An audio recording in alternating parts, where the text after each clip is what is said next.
Welcome to Slay the Gatekeeper. I'm your host, Courtney Johnson, and I am here to un-gatekeep the gatekept. Thank you so much for being here. Enjoy. Hello, Mila. Welcome to Slay the Gatekeeper. Thanks for having me. I'm so happy you're here because I think I started following you on TikTok probably in like 2020, which is crazy. It was so long ago. And you have been a gold mine of cheat codes for really everything from like habit building, organization, social media management. Like, wow, it's been really amazing. So I'm excited to get to chat with you. I'm excited for this too. I was trying to think before this, like how I've found you. And I remember just seeing your face a lot before I started following you. And I think I realized we were mutuals and it was like a big, like exciting moment. And obviously didn't really get to know you until our little retreat, but I'm really glad we're connected and we're doing this. This is cool. Yeah. When's the next retreat? Hopefully this year. We'll talk about it later, but I'm going to do it soon. That'll be fun. Yes. That's a cheat code right there. Get an Airbnb with some girlfriends and co-work together all week. Absolutely. Okay, so one of the cheat codes that you told me when we were at this retreat together was around this idea of like exposure therapy or rejection therapy. And you shared that like growing up, you had a lot of like putting yourself in front of people at a really young age. And I'm just curious how that's impacted your business, your goals, and how other people can integrate that into their life, especially if that's not a skill that they already have. I'm trying to think of this conversation to know what the root of it was, but I think you're talking about you were like knocking on doors for Jesus when you were 7 or something. Yeah, I grew up a Jehovah's Witness. So from age 4 to 18, I was preaching door to door like 3 times a week and sometimes more than that. So it was a lot of, I mean, you're walking up to a stranger's door, knocking on their door, and then asking them questions about God and death and love and morality. So it's like, it's very intense. It can be very, very nerve-wracking, and you get all sorts of reactions. You never know what to expect. But most of all, you get rejection. You get people telling you you're an idiot. You get people laughing at you. You get, some people who are accepting, but mostly it's rejection. So I think growing up with that, I had to be comfortable with it. Like that was just what came along with rejection. And I think that immediately carried over into business, specifically content for me. So when I started publishing content on TikTok in 2020, I knew how I was going to be perceived by my friends or my peers, my colleagues, and even some would tell me face to face how they felt about what I was doing. I was just thinking about this conversation the other day. One friend in particular didn't like what I was doing. I remember thinking, I was like, I can't please everyone. I'm having a good time. And it really doesn't change a single thing. So going back to like rejection therapy, I think just seeking out rejection, even doing things you know are going to get you rejection, just make you more comfortable with failing, and failure is inevitable. So if you're comfortable with that outcome, there's no worst case scenario anymore, if that makes sense. So that's just the way I approach pretty much anything new, is even if I fail, it's fine, because then I'll just try again, and the failure isn't the end all be all, Yeah, I do feel like too, you teach a lot of people how to be freelancers, how to start their own business, how to be content creators. And if you are not comfortable with rejection, you absolutely will never succeed as a content creator. Like you can't do it. There's not a way to do it. At least I have not found a way to do it while everyone still loves you. No, it's not possible. And if you have that expectation, you're just going to quit. So I think you also thinking of it as like redirection is helpful maybe in the start. Like it's not rejection, it's just redirection. I know people say that all the time, but it's just, I don't like to be controlled. So if you think about it from that perspective too, if you're like the kind of person who's kind of like obstinate and you want to do your own thing, being susceptible to rejection and making it make you act differently is you being controlled. So don't allow that to happen, Mm-hmm. Totally. Yeah. There becomes a time where you're so comfortable with it that it's like, all right, bring it on. I expect it. Right. That's so helpful. Okay. I'm kind of moving into a completely different cheat code around this idea of motivation. So there's a post that you shared and I'm like, oh, that's so good. You share a bit about the best way to get motivated is tying your identity into it. Tell me about this. Oh, I think about this all of the time. For example, the context I'm thinking about this in most frequently lately is fitness. So how do you turn into the kind of person who exercises? So I don't say to myself, I'm going to go to the gym. I say, I am the kind of person who makes time to take care of their body. And by attaching identity to it, you can't you can't break your identity. And of course, it takes a little time to build. So like, oh, this is me currently building the habit of going to the gym, but a habit I've built through this method is being a reliable service provider. I'm a freelancer. People have to be able to rely on me. When I first started, it was not reliable. It was not good. So I had to tie myself to the identity of, I am a very well-versed, responsible service provider. I'm the kind of person who has integrity. I'm the kind of person who stands behind the words they say, who will do what they say. So if any action I want to take doesn't align with that identity I've created, I don't take it. So I think the motivation piece is you're no longer waiting to feel a certain way. You just act based off of how the value is determined you need to act. Does that make sense? Or was that just a bunch of words? So Yeah. I do think about this a lot. And I think it's definitely a hack because people, I don't think, break down habits in this way or approaching new ways of life in this way. They just think of the action, not the value. So I do think it's very important. Shift. Did you do that when you were starting content creation? No, I maybe without knowing it, I don't remember thinking about this as a structure until like 2 years ago, really. And I must have read it somewhere. I doubt I came up with it on my own, but definitely not. And I wonder what would have changed had I had that in my mind, which is what I think about all the time when I'm creative content. It's like, if I can put everything I've learned now into people who are just starting, like how many more opportunities are they have and how much better are they going to be? Like, it just really excites me. Oh, that's amazing. Giving back is like the ultimate cheat code. Trying. How about you? Do you feel like you always viewed developing yourself in that way, or do you view it differently? I definitely had a shift. Like I've always been really into self-development and setting big goals and all of that my entire life. But I had a lot of there's a lot of resistance in it. Like it took me a lot of effort. And there's a lot of like planning, and it was a lot of focus on the doing until I was maybe like in my mid 20s. And then I got the aha moment around identity, and everything became so much smoother. Like it's not like, oh, now I have to do this task and this task and this task. Eventually everything becomes like brushing your teeth. Like, yeah, this is a part of what I do and a part of who I am. Like it becomes easier.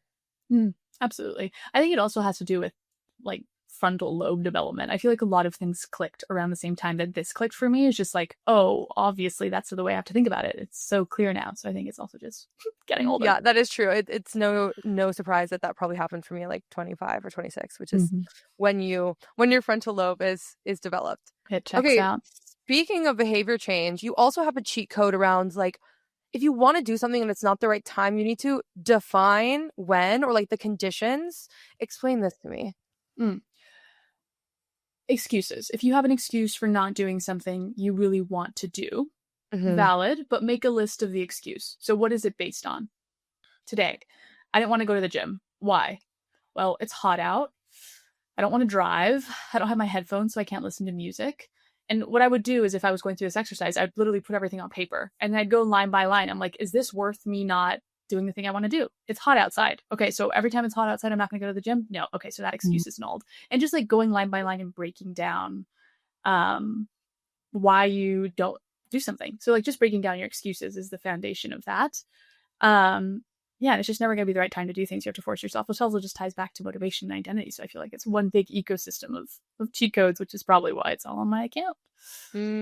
That's so helpful. Yeah, I love that. Like you're breaking down the excuses. You're saying, okay, that one doesn't count because that one doesn't count because, and then you're figuring out like what, like if the excuses do count, let's say like, okay, I'm throwing up and I'm sick. Like then what do you do?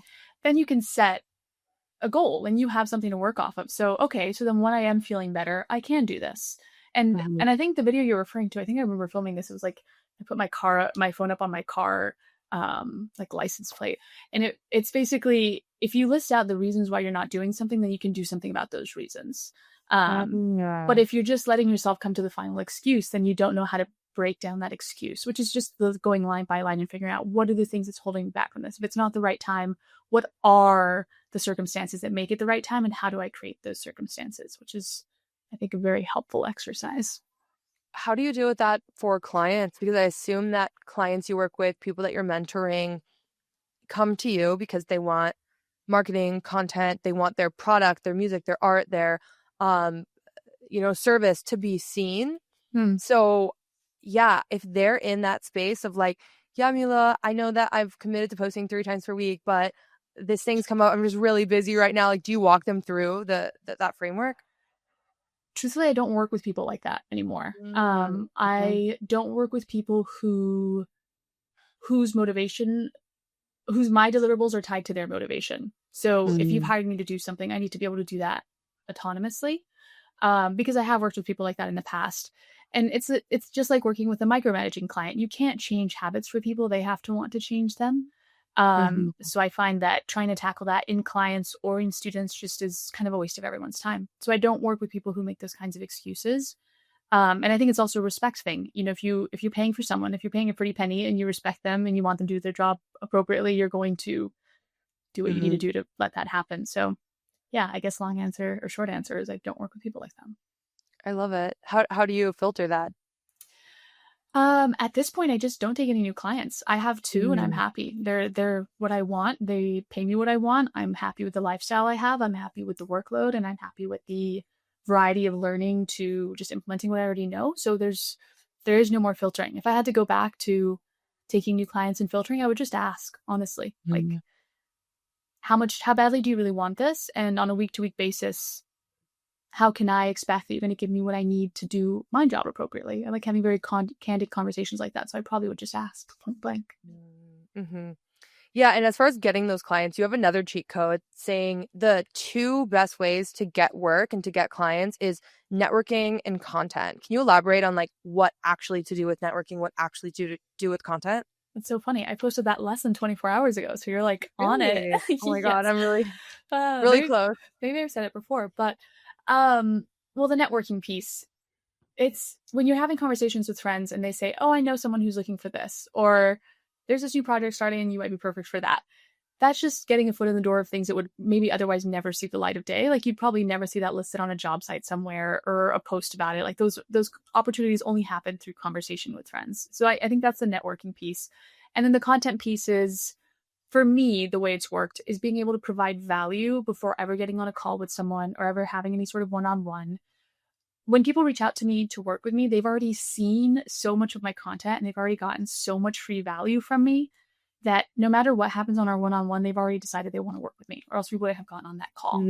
So I Nice. think that approach of giving value without expecting anything in return just returns tenfold. So that's the personal experience I've had with that, which I'm sure you've experienced too, surely with opportunities through networking and content, maybe those two together, I imagine.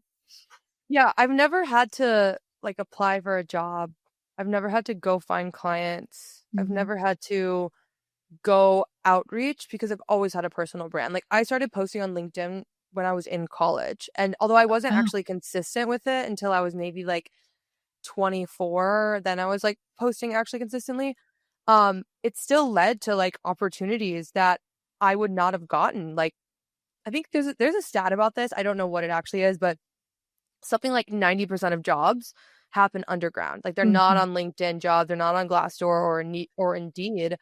And oftentimes people are like literally searching for the people before they go to list the thing. It's just like a much bigger lift. And it's also, I mean, when you post a job listing, and I didn't understand this until I tried to hire, is you have no point of reference of whether or not you can trust this person. Like you have no idea if they're going to be able to do what they say they do, if they're trustworthy. There's a lot of risk in just hiring strangers. But when you hire through your network, someone is vetting for them.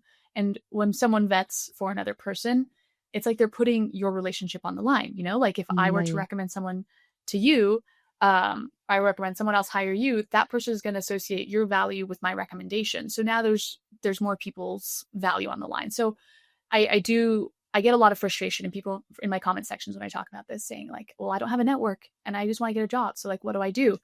Which is totally valid. But from the perspective of someone who is in it and hires people in it, it's the best way to find reputable people. So I think finding your way into networking, connecting with people, which is also there with the rejection. So like pitching yourself and willing to have conversations with strangers, those are the things that are going to get you the most opportunities.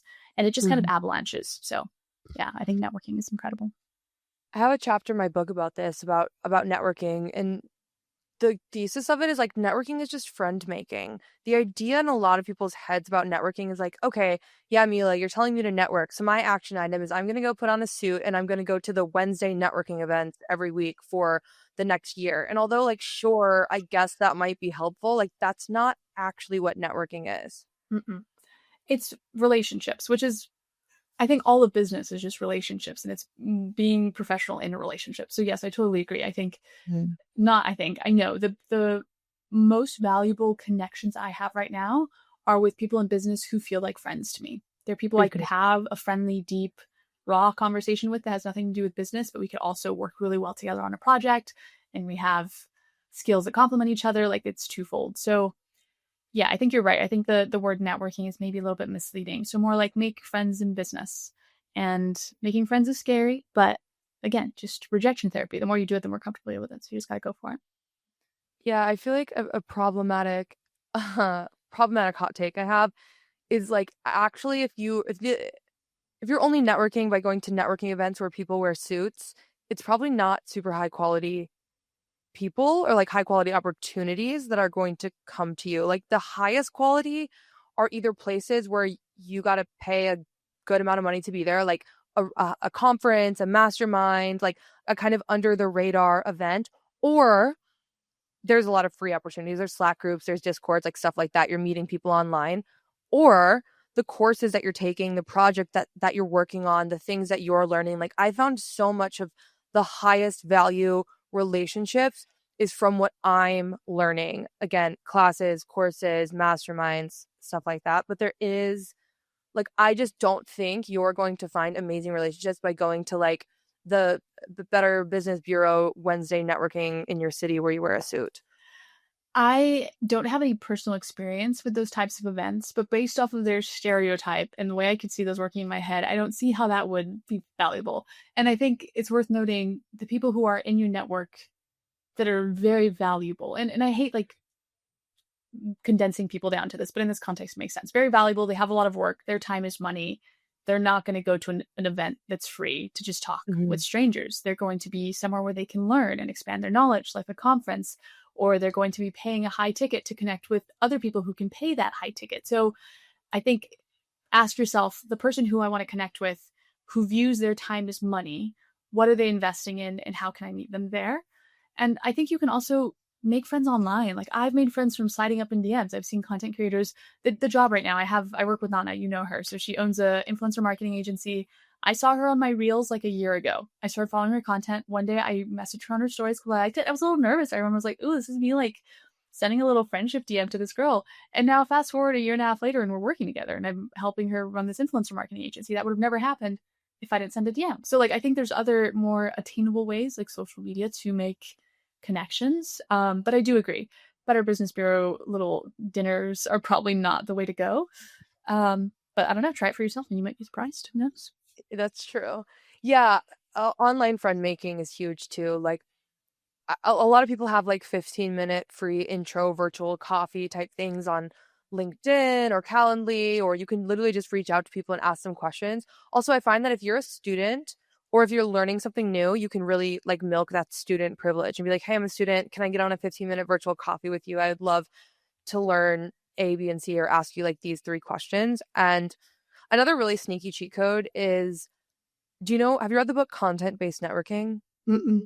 It's so fucking good. It's so sneaky. It basically is like the best way to network is to create content about other people. So if I really wanted to network with you, Mila, and I didn't know you, I might slide in your DMs and be like, hey, Mila, I'm writing this LinkedIn article about you. Or I'm writing a LinkedIn article about like, incredible TikTokers and like what I'm learning from them. Like, can I interview you for 10 minutes? Or I want to feature you, Mila, in my newsletter. And I would love for you to answer these 5 interview questions. You can get in front of anybody that way because that is a win-win-win. I'm networking with you. I'm building a relationship. We're building trust. And I'm promoting you and your work while still giving value to my audience. Yeah, that's solid. I like that a lot. I'll probably do that. It's so sneaky. I mean, I think that's a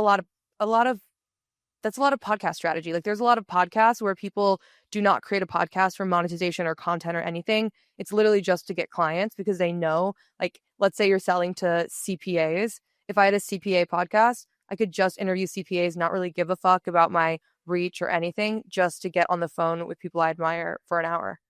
I love that. Yeah, that would probably really work. And the element I would add to it, just because that's probably one difference between you and I, the word sneaky scares me because I don't want things to be like perceived as sneaky. So I'd probably tell people like, I have this, like the CPA podcast. I have this podcast and I don't really care about the reach, but maybe we'll get some reach, but I want to work with you. And I'd probably get in that way. And I wonder how that would go. And I actually kind of really want to try it. But I'm going to be reading that book. I like that. Yeah, you could try it as a mini series too. Mm-hmm. And I love the word sneaky because it's provocative and so is problematic. It's so funny. My book is all about like the most problematic things I've done to get ahead in my career, but nothing's actually problematic. It's just like emotional intelligence positioned as problematic. So the Gen Z folks will like Eat it. it up. Yeah, they'll eat it up. Which is me being sneaky. Anyways, yeah, it's a great idea. Like even a content series. I'm featuring the 5 women I love to follow on LinkedIn, blah, blah, blah. Like it can be helpful. Okay. Next cheat code. Rest is not a reward. Oh, yeah. I really needed to hear this. Tell me more. Do you schedule rest time? You know that feeling when nobody really gets what you're going through, when you're surrounded by all of these people, but you're somehow still feel alone? I lived that reality for years until I discovered the power of healing in community. Reinvigorate and Restore is a luxury 6-day retreat in Cape Town designed specifically for women who are ready to move beyond survival mode to begin living your best life truly and authentically. Imagine 6 days in Cape Town, April 14th through 19th, by the way, in a luxurious villa where everything is designed for your restoration. Morning yoga overlooking the mountains, sound healing sessions, authentic connection with people who understand your journey without explanation.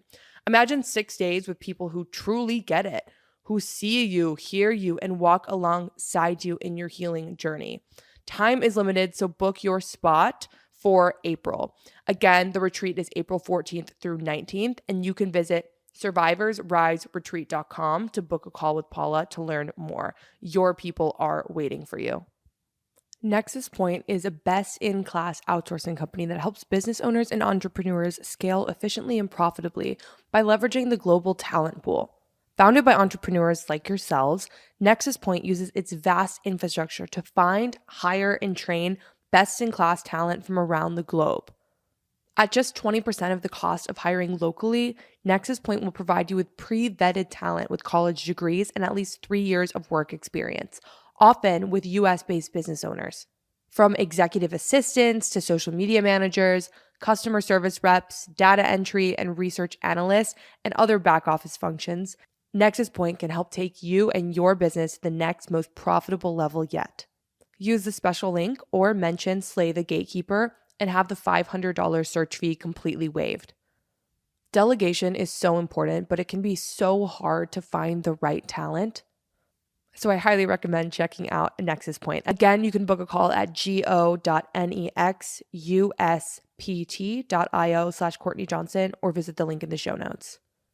Today's episode is sponsored by my Sunrise Content Club. I created Sunrise Content Club because I really desired accountability in my content creation. How it works is we meet on Zoom every single weekday from 8 to 9 a.m. We get on the Zoom, we play some fun music, we have a little mindful moment, and then I give you a content prompt. And we spend about 45 minutes working on this prompt together. In this time, you can ask questions, get feedback on your content. And at the end, we all share our wins and we also share our content that we have created during that time. So we all get an initial boost because we are liking and commenting on each other's posts. There's also a really fun and supportive group chat where you can ask questions, share your content, get accountability. The Sunrise Content Club is an incredible way to stay consistent in your content creation and have community support. It is especially helpful with folks with ADHD who find value in body doubling. For a very limited time, you can join the Sunrise Content Club for just $99 a month. This is a very special limited time founders rate, and I am so excited to see you guys there. Join the Sunrise Content Club today. When I need it. I'm mostly good at taking it when my body needs it. I'll just walk away from work. But when I'm feeling particularly stressed out, I'll like actually schedule it on my calendar. But I think this lesson was learned. It was a hard lesson to learn. When I was about 20, 21, 22, really, I burned myself out. I had just started making content on TikTok. I was making a lot of money, and it was a direct result of how much effort I was putting in. So I was just putting in a shit ton of effort all of the time. And I just got to the point where I lost joy for everything. I was just like a shell of a human being. And it took me so long to bounce back from that. And I'm definitely the kind of person who learns from mistakes. Like someone can't tell me they made a mistake and then I avoid it. I have to make it myself. And that mistake was my way of learning that if I want to be a business owner, if I want to balance work and my life and have all the things I want, rest cannot be optional. Sleeping 8 hours a night cannot be optional. Spending time with friends and recharging in that way cannot be optional. Going on walks, like it reframed my way of thinking in a way that now I don't feel guilty when I do those things. Like, for example, to be very candid, I get PMDD. So 1 week out of the month, my brain just really does not work. I'm tired. I'm irritable. It's really hard for me to focus on work. During that week, if I need to spend 2 to 3 days in a row not working because I wake up and there's no fuel left in me, I will not force myself to work and I will not bash myself for it. And because I'm honest with the people I work with about that, they know and I'll just make up for it later. So I think it's a mixture of being okay with rest, not thinking it's a sign of weakness, and then not bashing yourself when you need it. So yeah, that's kind of the way I view it. How about you? What's your relationship with rest? I feel like you're always going. Yeah, I have a really interesting relationship with rest. And that is, I feel like if you're on your path, like you're on your dharmic path, creating the impact that you're on earth to create, you will feel restful in the doing. Like I actually believe that I could have the busiest day ever and still feel rested and energized at the end of the day if I'm only doing the things that I desire to do. I'm delegating the things I don't desire to do, and I'm like truly on the path. And I do feel like a lot of people are like, well, true rest is not working at all today, or true rest is I'm going to take on a lot less clients, which could definitely be true. And also everybody has different gifts and different abilities and capacities, but I don't think anybody has ever lived a day where they're fully in their purpose and felt tired at the end of the day. I think you're very right. And that's a perspective I haven't thought about. I think that's really aspirational that you get to say that. And I mean, that makes complete sense. If you're only doing the things you love, then what would be draining you? So yeah, I like that perspective and I might be stealing it. That's exactly. very nice. And also I think true mastery of rest and mindfulness is not like I'm going to be a monk at a monastery and do Zen. It's I'm a working mom with like 4 kids and like the dog is like taking a shit on the ground and like there's a leak and I am rested, centered, and calm. Like that is true mastery. And we can learn that in doing, because there becomes a point where the doing, where you're not doing, you're just observing your body do the things for you. Yeah. You do. Yeah. Yeah, I'm gonna steal that. I'm gonna see how that goes. Take yours. We're getting existential here. I'll include this in my book when I'm 40, by the way.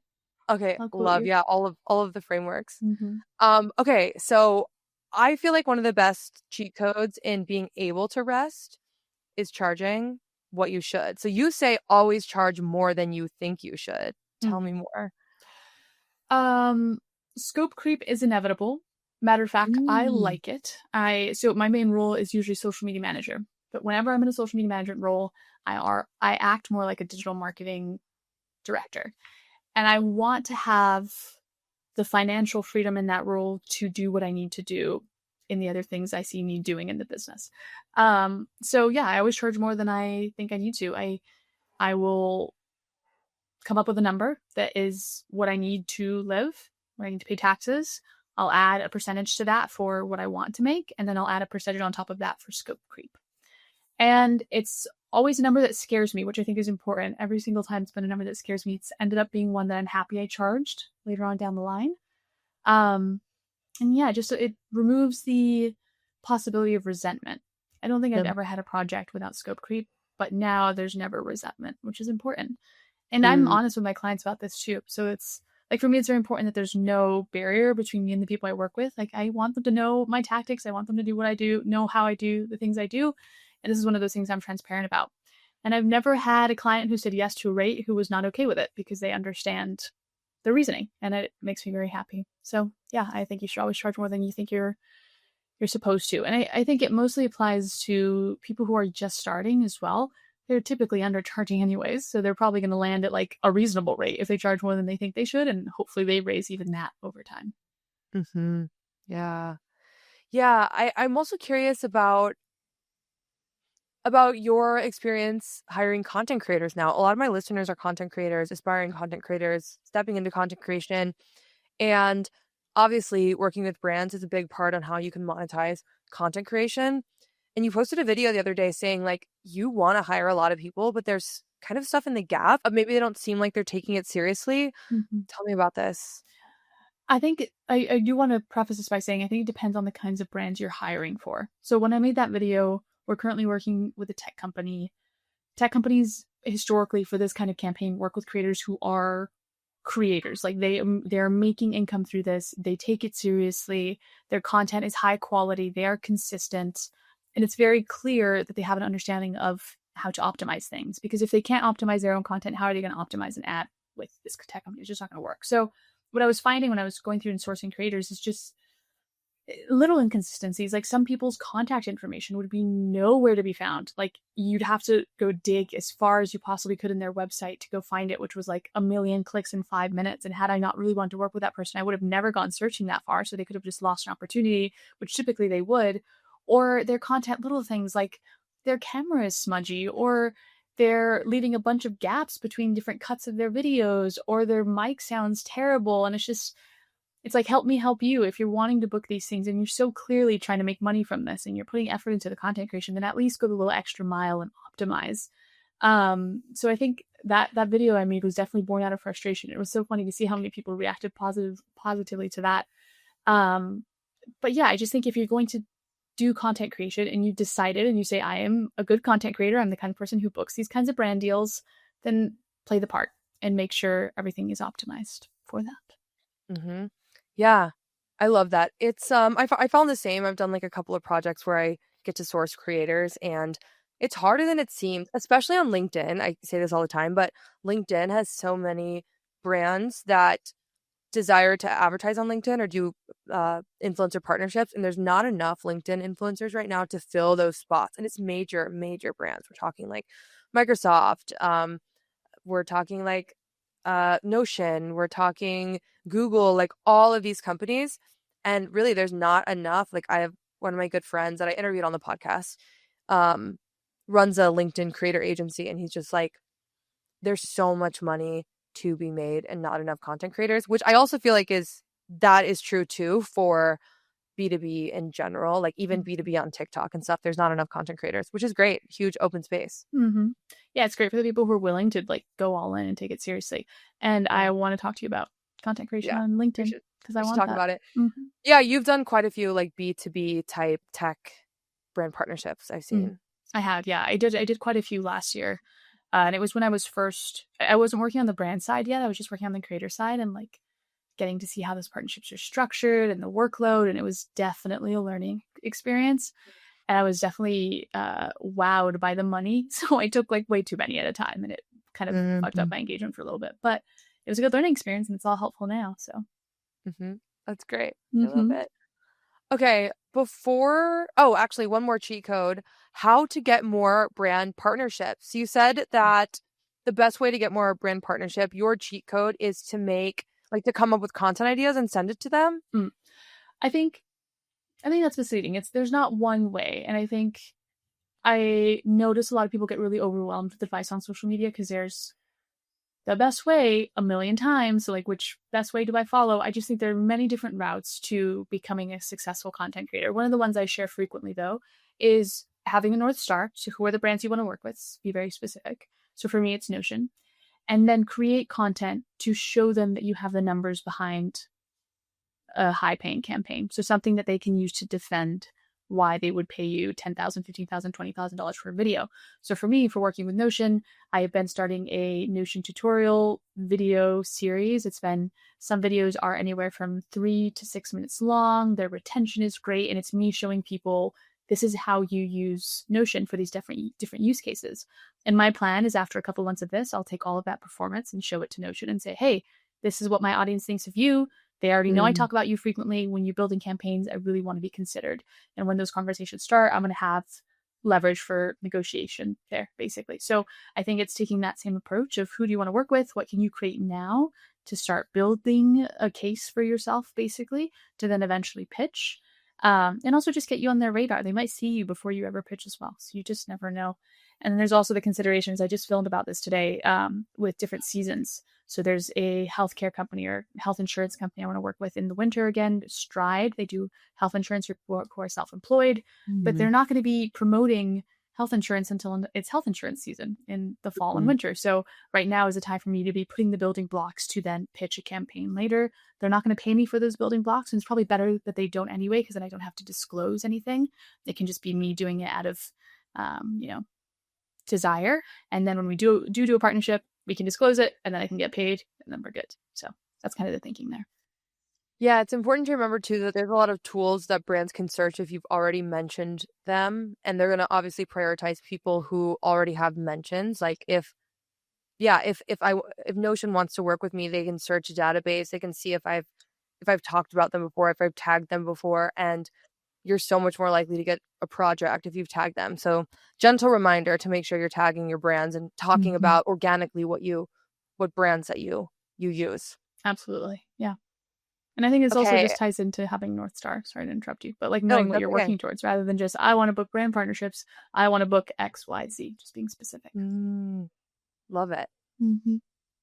Okay. These are such helpful cheat codes. Before we go, I have one last question for you. And that is, why should the audience maybe be a little wary of using CapCut as of late? Okay. I'm not an attorney. Let's preface this by saying that, but, there are terms and conditions which surprisingly aren't super new. I think they've been consistent for about a year. It's basically that they just have worldwide perpetual usage rights to your content. You still own it. You still have ownership of that content, but they can use it however they want. And there was a lot of back and forth on social media about whether or not they needed those rights to just display content on CapCut, meaning to like actually show it to you once you upload it. But I didn't see, and again, I'm not an attorney, but I didn't see anywhere in the terms of service any sort of specification that it was only for displaying. It said they can sell it, they can use it in sponsorships and advertisements, which to me just is a risk I'm not willing to take. So personally, I've switched to DaVinci where there is no such ownership transfer. And I think it's just a good reminder to read terms and conditions. And obviously a lot of social media platforms had similar terms and conditions, TikTok being probably the most severe. But other platforms like Instagram even have like a timeline. It's not perpetual. So I just think there's a lot of risk there, specifically for people who are working on high-end brand content that someone can just take. Like it just seems kind of sus. How many views did that video get? 18.4 million last time I checked. It was crazy. Oh my gosh. And that's just on one platform? Probably more? Only on one platform. And it was 56 seconds long. Had it been 5 seconds longer, I would have monetized it. I know. That would have been, I think I'd probably make like $500 per million views on a video like that. So yeah, at least a few $1,000s. A nice little payday. Wow. Dang.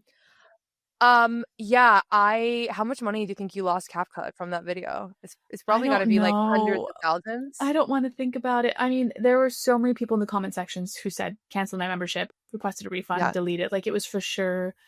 It was the highest performing video I saw view-wise for that topic, which was insane because I did not think that was going to happen when I posted it. Like, absolutely not.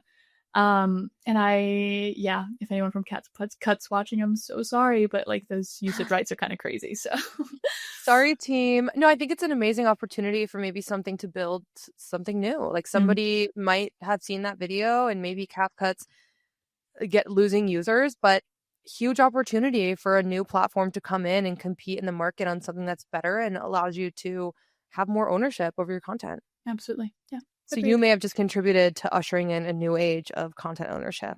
Hopefully I'm not on a hit list. Yeah, let's hope that's the reality. Exactly. Okay, Mila, is there any other cheat codes that you want to leave to the audience? Mm, yeah, the one I've been thinking about lately a lot that I honestly think about all day long is telling yourself in your brain, just do it now. Whenever you're wanting to do something, like don't allow yourself to think about it. Literally don't. No reasoning in your brain, no discourse, no thinking. You just do it. No thinking about consequences, about how you're going to do it. You just let your body do what it needs to do to complete the thing you told it to complete. I've been finding that very interesting over the last few weeks. And I'm getting more done, not like in productivity sense, but just doing more things I want to do because I'm not thinking about them. I'm just doing them. And then I'm actually experiencing them because I'm not thinking about how I want to do them. So yeah, just do it now, do things, don't think about them. What is your do it now thing for right after this podcast? I'm going to take a nap right after this podcast, and then I'm going to go to a yoga class, but that's going to be easy. I think the main ones for me are like getting out of bed in the morning because I get so cozy and I don't want to do that. Going out for walks when it's hot, going to the gym, making really good meals, not allowing myself to like skimp and make just like the basics, reaching out to friends, like just things that I might need a little push to do because I'm thinking about them too much. I just do them.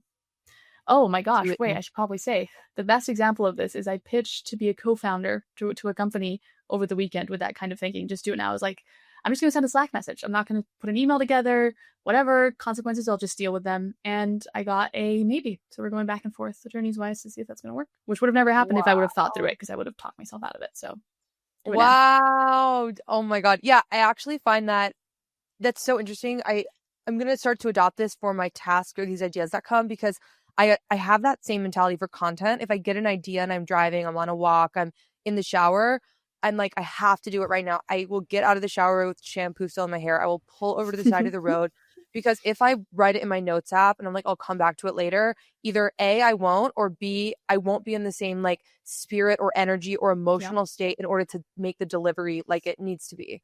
Absolutely. The spark just goes away. Yeah, 100%. Okay, I love it. So do it now. Do it right the fuck now. And something else you should do now is follow Mila on all of her pages and connect and reach out to her. So Mila, how can people follow you and work with you? Well, I'm not taking any more clients, but if you want to reach out for anything else, please do.